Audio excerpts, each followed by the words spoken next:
Welcome to the Baxter School of Lie Detection.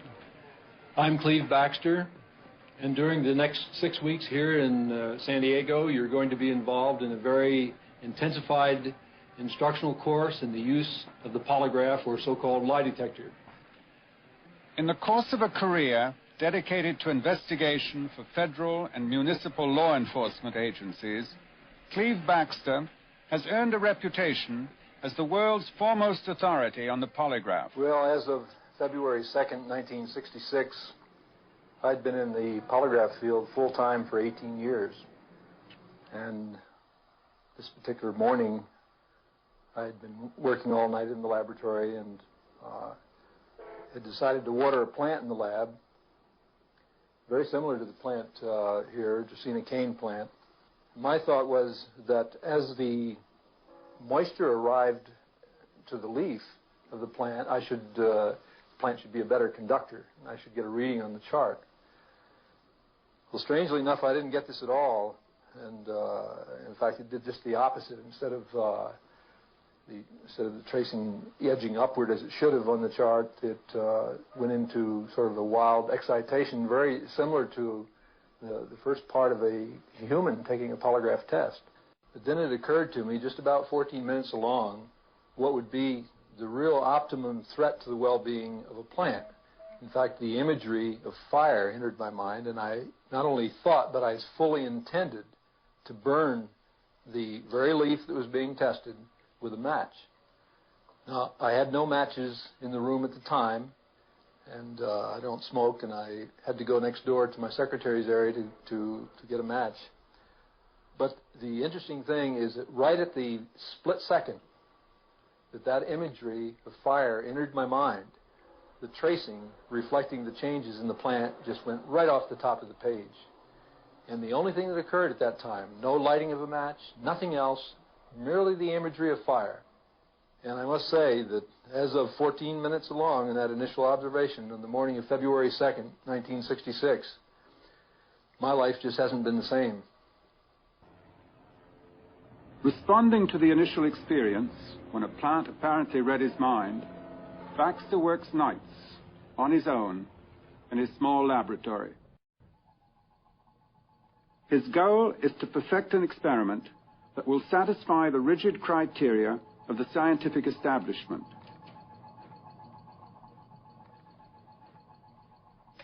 Baxter hopes to show that plants react to any termination of life in their immediate environment. During the next 6 hours, at some undetermined moment chosen by a randomizer, these brine shrimp will fall to their deaths in boiling water. By totally automating his equipment, Baxter is determined to eliminate human influence. In another room, completely separate from his laboratory, Baxter has placed a philodendron plant, a polygraph, and a videotape recorder. Carefully, he places a leaf between a pair of electrodes that will monitor the electrical activity of the plant. As he has done during countless police interrogations, Baxter establishes a baseline on his polygraph to get an accurate recording of the reaction of his subjects. The video recorder will tape the details of the experiment in Baxter's absence.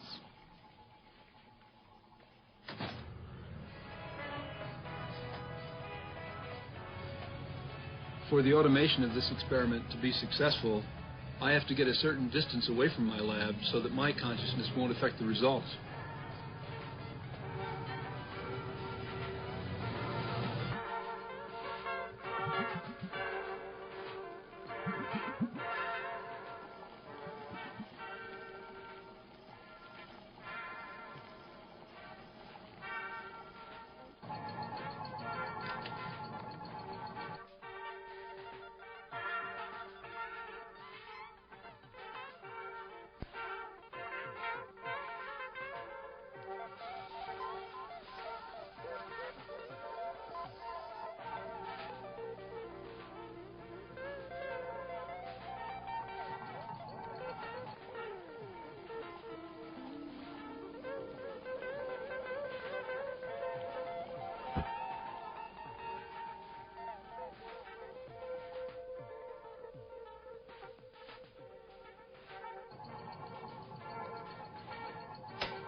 California dawn often finds Cleve Baxter still at work in a small room behind his laboratory.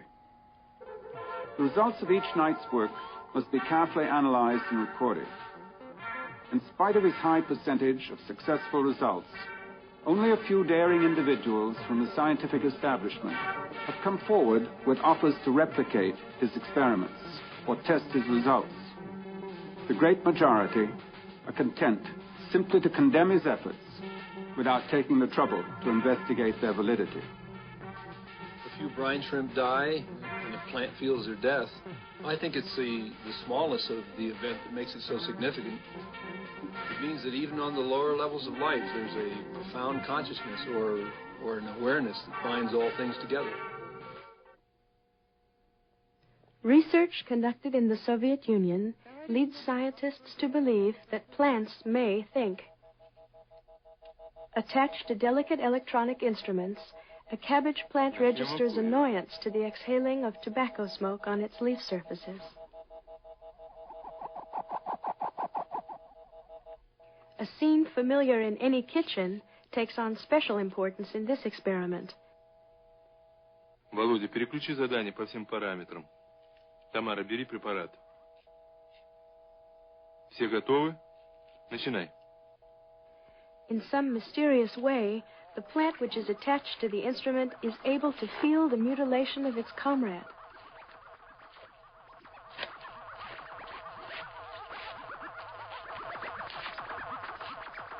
In a more advanced experiment, technicians were asked to pass through a laboratory containing 2 living cabbage plants.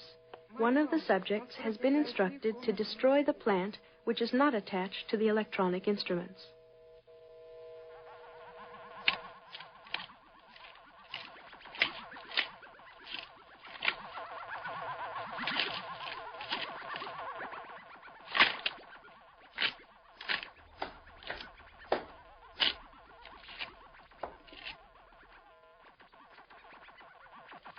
Hours later, the technicians are asked to return to the scene of the crime.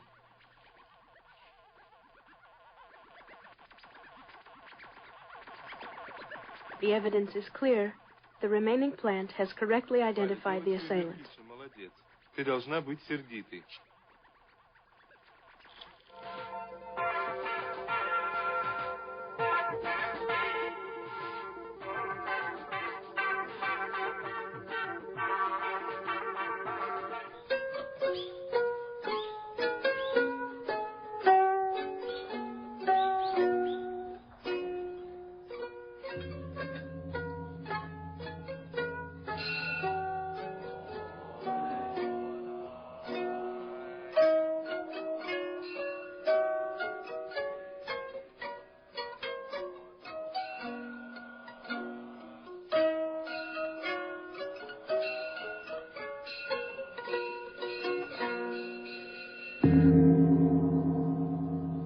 During recent years, gardening enthusiasts throughout Japan have been privileged to witness the remarkable demonstrations of Dr. and Mrs. Kenneth Hashimoto.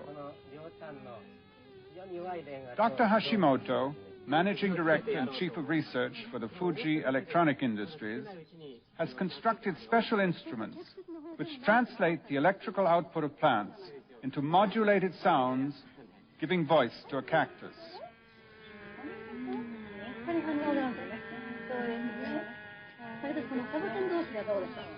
Relying on her affinity for plants, Mrs. Hashimoto looks forward to actual conversation with her cactus.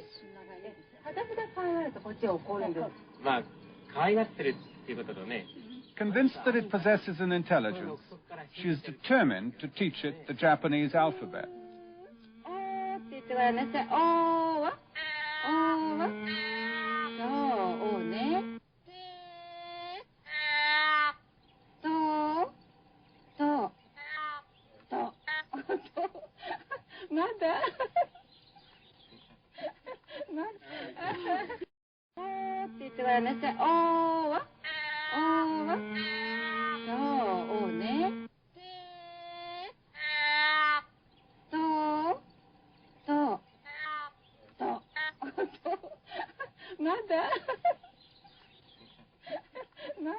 Norman Goldstein, a professor of biology and expert in the new science of electrophysiology, agrees to review the results of the experiment, which will determine whether the plant, Mimosa pudica, actually responds to human emotions. As you can see, we have the normal copper screen and such as that Faraday cage, block out electromagnetic signals, radiations. But in addition to that, we have a plexiglass over here that blocks the wind movements and ion movements and air flows that would, shake the plant, cause abnormal signals. We also have a motion detector in here, which will allow us to look and see whether any external motions or movements have interfered with the experiment, so we can tell when the plant is actually vibrated. Where's the subject with respect to the cage now? We're going to seat him, within a few feet of the cage, probably about 5 feet. And he'll be viewing a screen. He'll be watching a stimulus movie that we're providing. Mm-hmm. And then his emotional responses should carry over into the cage here and affect the plant. That's what we're hoping for. We're going to be measuring your galvanic skin response, which means your emotional activity. Okay. Let's hope there is some. Is that too tight? No, that's great. Okay. This is going to measure your blood volume. And this will measure the muscle tension in your forehead, or the EMG. Mm-hmm. Okay? Good.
Very convincing. I have to think about that one. Well, let's say that the experiment is quite well done. Then you're claiming that the individual's response is producing some kind of energy display. When you're finished analyzing your data and it supports your contentions, you can imagine what importance this will be. You can imagine it'll change our whole picture of how we relate to plants, so that we're interacting with them all the time. For 6 years, L. George Lawrence, a Silesian-born electronics engineer, has used an abandoned prospector's cave in the California desert as a base of operations for research in a new science called biocommunications. His purpose in choosing such a remote location was to eliminate man-made electronic interference during a series of remarkable experiments.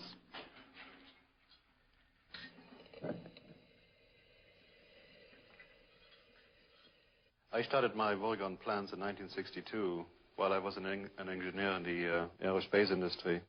And at that time, it was one of our goals to develop jam-proof missile components. Now, after much experimentation, my attention turned to living plant material, in particular to plant leaves. Plant leaves are able to react to gravitational changes, to temperature changes, to electrostatic fields, and so on, simultaneously. Now, a man-made sensing device cannot do this. So, as time went on, and I experimented with these various plants and plant leaves, I noted very unusual reaction patterns. Now, at that time, I thought that my equipment was defective. It did not occur to me that I was witnessing a profound consciousness in these living plants. But I was an engineer, a nuts and bolts man. I needed to perfect a machine-based system just for the specific purpose of finding out the truth about consciousness in plants. And to my extreme surprise, it worked. There is indeed a consciousness in the plant kingdom. Lawrence's latest equipment differs significantly from that of other researchers. It dispenses with the necessity to use electrodes directly attached to the subject. He has found through experiments that living vegetable tissue perceives signals with greater sensitivity than electronic sensors. These tiny mustard seeds, removed from a nutrient bath at the point of germination, will act as antennae to receive distant biological radiation.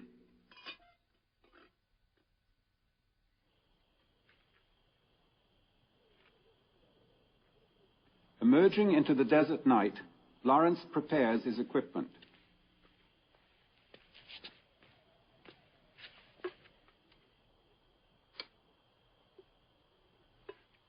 At the end of a Faraday tube, he inserts the seeds which will monitor the signals. A rotating beam splitter will eliminate radio interference. Consulting a star map, Lawrence searches for the constellation Ursa Major, the Great Bear. It is to celestial coordinates 10 hours, 40 minutes by 56 degrees that he will direct his instrument.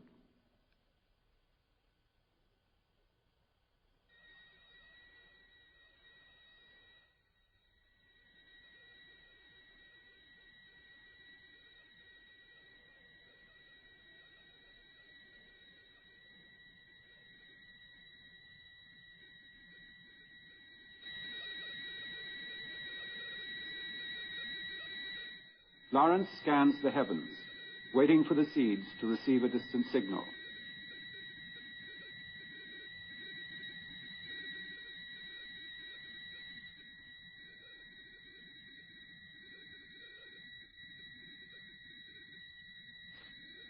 After analysis of his experiment by the Smithsonian Institution in Washington, D.C., L. George Lawrence believes the living plant tissue in his instrument is receiving a message from outer space.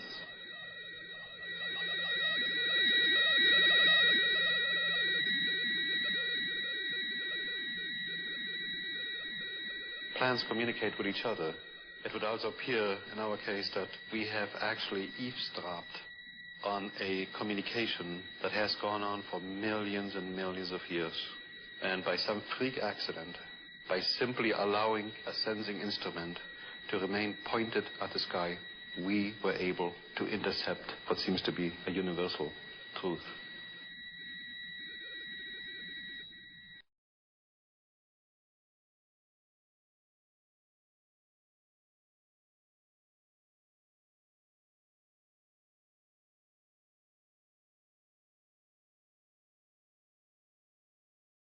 When you first say water to people, they think, oh, it's just, the stuff I drink every day and I bathe in it. I mean, what could be so special? Let's take, for example, an experiment that was done and this is where I get really excited because it also relates to the search for communication with other star systems. Okay. You see in this experiment done, and this is in Water, the Great Mystery, where they take a pitcher of water, and they separate the pitcher of water into two pitchers of water, and they separate both pitchers at a great distance. And when you expose information to one pitcher of water, the other at a distance restructures itself according to that information instantly, using atomic clocks. That's incredible. Instantly. And what amazes me about that is over and over and over again, no matter how far you go back, and going back, actually, there's a Russian scientist named Alexander Zhijevsky, whom in the 1930s noticed that bacteria in water would constantly become agitated during the exact moment of solar flares.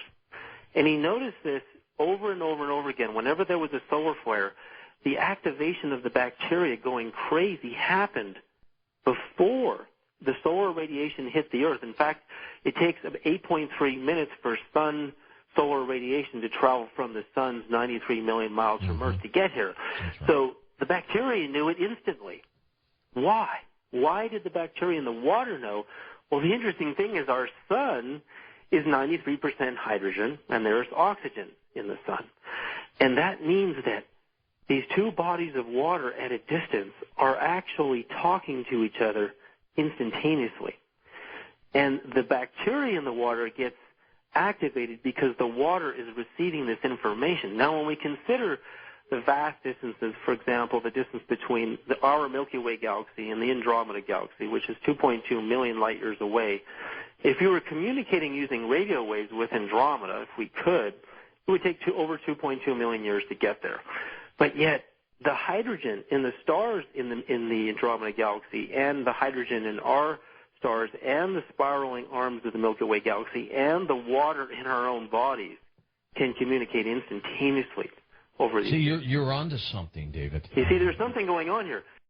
Now, what does it mean if scientists can prove that this little element that is virtually existent everywhere in the universe can communicate with different bodies of distant hydrogen instantaneously, and that it has consciousness, and that the consciousness of water is kind of like Professor Rustrom Roy at Penn State calls an alphabet.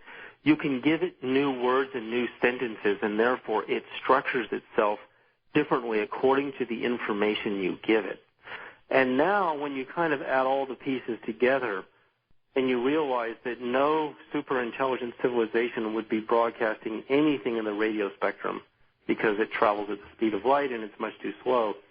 And you're starting to see this evidence of action at a distance through hydrogen aqueous systems like the sun and bodies of water and telepathy. The evidence is overwhelming. Something about these people who actually know the truth. The rest of us here, we're sitting around in cyberspace and on the Internet speculating about whether any of this stuff is real, and yet here you have people that are walking up to a crashed disk and looking into the eyes of a wounded or dying alien. I mean, you can't even imagine what that's actually like if you're actually there. There's no more doubt in your mind at that point that we're not alone in the cosmos. And in the course of Sergeant Clifford Stone's work, he was given briefing documents which gave very precise descriptions of all 57 varieties of ET, so that if he came up to a crashed extraterrestrial wreckage, that he would know who he was dealing with when he got there and what kind of characteristics they had. When I got out in 1989, we had cataloged 57 different species. You have individuals that look very much like you and myself that could walk among us and you wouldn't even notice the difference, except for some of the things that they might be able to go ahead, even in a dark room, and touch an object and go ahead and identify what color that object might be. They would have a heightened sense of smell, sight, hearing. The situation is that you have various types of what we normally call grays. We didn't call them grays in the military, but you had at least 3 types of the grays. You had some that were much taller than we were. The unique thing that I'd like to point out for the most part is that the entities that we did catalog were in fact humanoid, and that creates a question that yet has to be answered by science. It seems that this particular galaxy has designed human beings exclusively to evolve within it.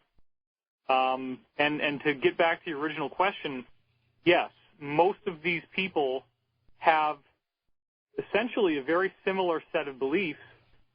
The idea that the fundamental energy that makes all matter as we know it is conscious and has an awareness that is essentially unified. Since 1959, the Academy of Sciences of the Union of Soviet Socialist Republics has advanced research for the application of automation and cybernetics in plant husbandry.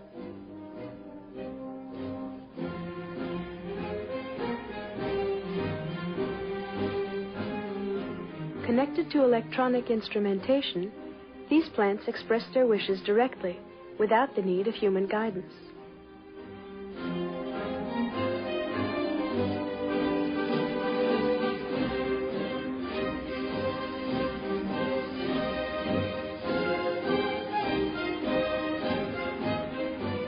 In agricultural centers of the future, plants will show themselves to be fully rational beings, controlling their intake of water and nutrients, and even regulating the temperature and humidity of their environment.